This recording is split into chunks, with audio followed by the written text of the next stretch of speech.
What's up, folks at home? Welcome back to the channel. Today we're going to talk about different ways to rig worms for summertime bass fishing. It's a lot of fun. We got some fish catches and underwater footage today for you folks, so strap up. It's going to be a fun ride.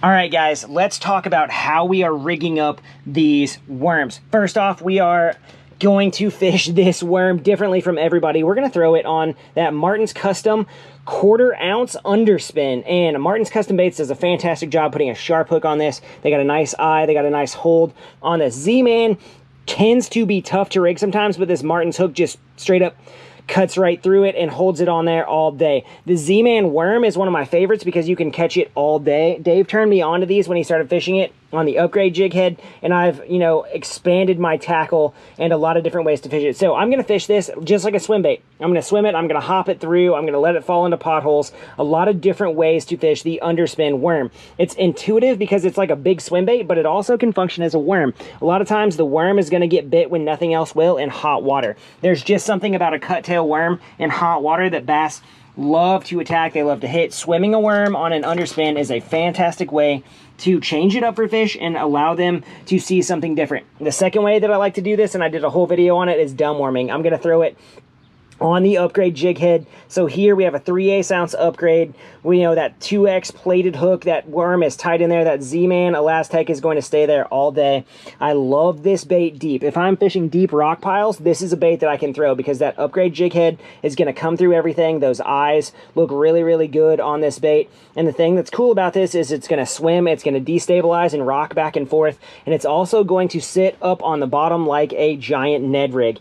On boulder fields in different areas of substrate where you can clack this along, it's gonna get bit. And the thing that's different is it's a worm body with a nice kicking tail, but it looks and feels like you're fishing a jig head.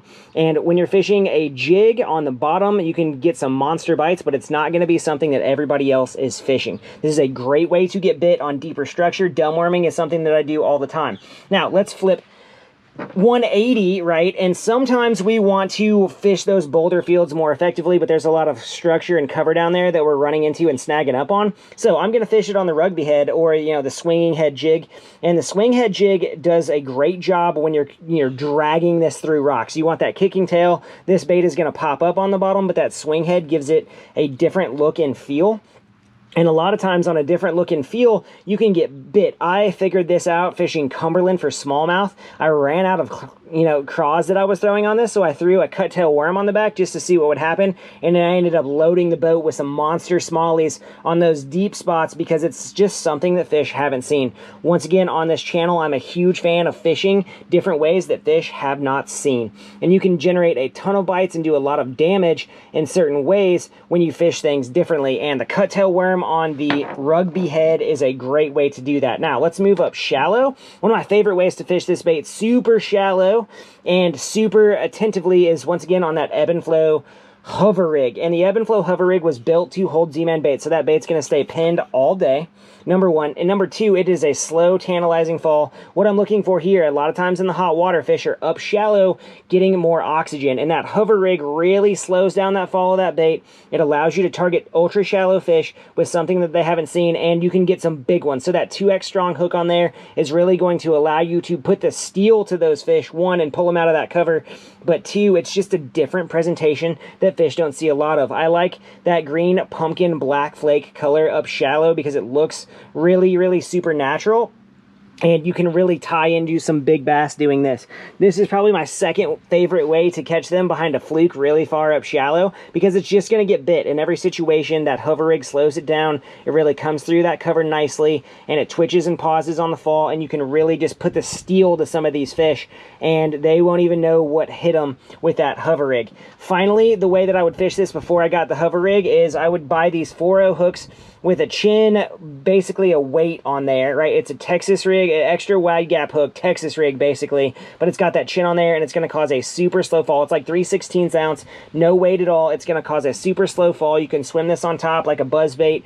You can let it fall in potholes. But what is the advantage of fishing this worm this way is, literally speaking, it's just a different way to throw a worm than a lot of guys do. A lot of guys throw a worm on a Texas rig, unpegged or pegged Texas rig, and I like to change it up. So any way that you can be different presenting these baits is really going to be to your advantage. That slow fall is key a lot of times in hot water. So deep to shallow, I'm fishing those underspins, those rugby jigs, and then I'm going, you know, to that ebb and flow upgrade jig, super deep, and then up shallow, I'm fishing that hover rig, I'm fishing that Texas rigged worm. It's just a great way to get bit. It's a great way to make fish consider what's in front of them and look at it in a different light. If you guys like what's going on right now, head to the links, buy the stuff that we are presenting to you. Let us know in the comment section what you want to see from us in the future. Thanks for hanging out with us today, guys. We will see you next time.